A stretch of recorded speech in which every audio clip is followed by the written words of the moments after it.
आज मैं आपको टॉपर्स के पढ़ने का ऐसा सीक्रेट फॉर्मूला बताने वाला हूं ना, जिससे कि आप 1 घंटे में ही 3 घंटे की पढ़ाई कर लोगे। मतलब 3 गुना फास्ट आपको चीजें याद होंगी और आप 3 गुना फास्ट सिलेबस कंप्लीट कर पाओगे बाकी लोगों से। अब आप कहेंगे कि ऐसा हो ही नहीं सकता। चलो मैं आपको एक एग्जांपल देता हूं कि एक गाड़ी है जो कि बहुत ही ज्यादा स्पीड में भागती है और वो गाड़ी आपको ड्राइव करने के लिए दी जाती है, लेकिन आप उस गाड़ी को ड्राइव नहीं कर पाते क्योंकि आपको ड्राइविंग नहीं आती। तो अब गलती किस केस में, गाड़ी की है या फिर आपकी ड्राइविंग की है? तो ठीक इसी तरीके से पढ़ाई में भी है।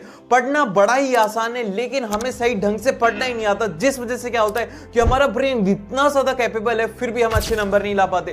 तो इसलिए सही ढंग से पढ़ना जरूरी है। सो ये जानने के लिए इस वीडियो को एंड तक जरूर से देखना। सो अभी देखो, सबसे पहले तो एक एक्सपेरिमेंट कंडक्ट हुआ, उसमें यह पता करना था कि सबसे आसान तरीका ढूंढ के निकालो जिससे कि एक बार पढ़ती चीजें याद हो जाए।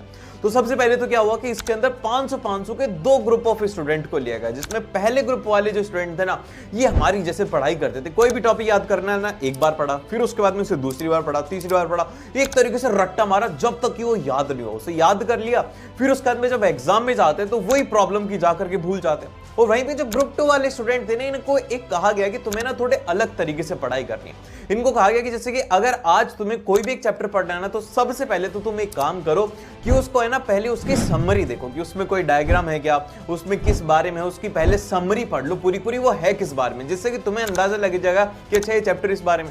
फिर उसके बाद में उनको पढ़ाने से पहले क्या कहा जाता था, उनको कहा जाता था कि अब एक बार तुम जल्दी से क्वेश्चन रीड कर लो। अब बच्चों ने सवाल किया कि भाई क्वेश्चन क्यों पढ़े, पहले हमें तो कुछ आएगा ही नहीं।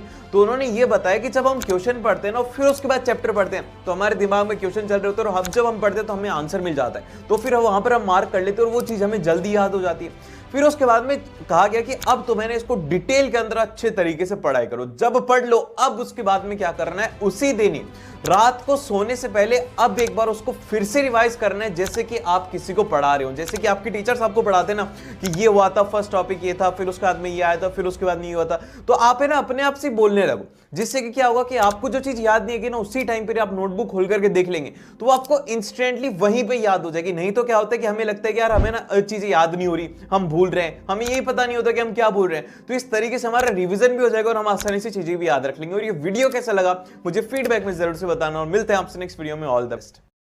क्या था x²/y/z। तो ऐसे सवालों को करने के लिए देखिए, एक तो बेसिक ट्रिक है, एक तो लाइक और शेयर ठोक दीजिए, महाकाल का लाइक और शेयर ठोक दीजिए। पूरा साल मेहनत करता हूं आपके लिए बेटा, ऐसा नहीं चलेगा।